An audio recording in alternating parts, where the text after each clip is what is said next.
Two new efforts tonight to help Californians save water. One is in the form of legislation, the other a documentary. As News Channel 3's Beth Farnsworth reports, both deal with our state's rare and precious resource.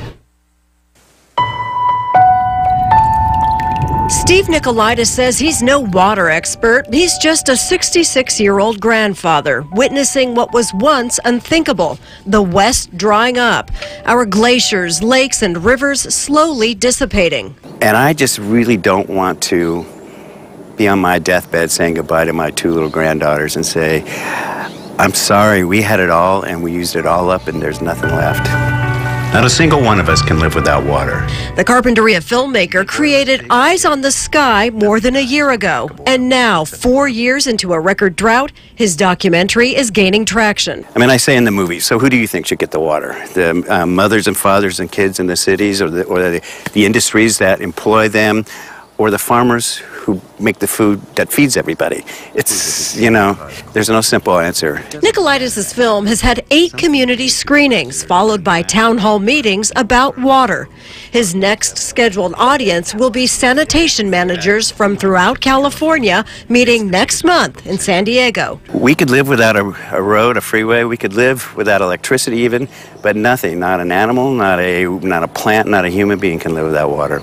Yeah, I mean, this is a dry creek at this point. Matt Naftali has his eyes on a different earthly spot, the ground. In general, water's been neglected as a subject. The manager of Santa Barbara County's water agency admits California's water supply has been mismanaged. I will say that the current system has led to a significant reduction in groundwater supplies in some areas. One example is the Cuyama Basin. In that area, it's pretty dry, and so it's not likely that it would recover to previous levels, in anyone's lifetime here.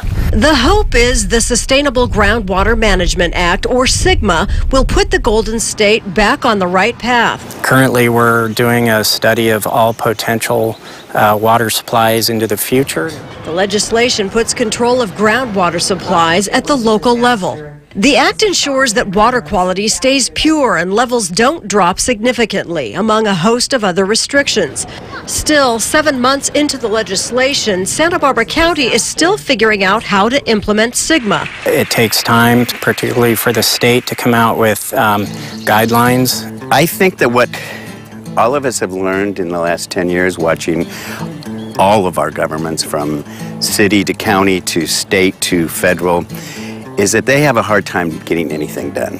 You have 165 water districts in the county of Ventura. So coordination of those plans is very difficult.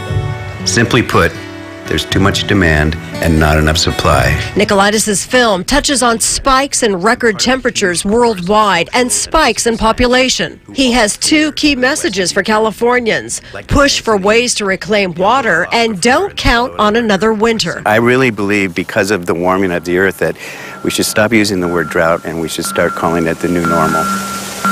In Santa Barbara, Beth Farnsworth, News Channel 3.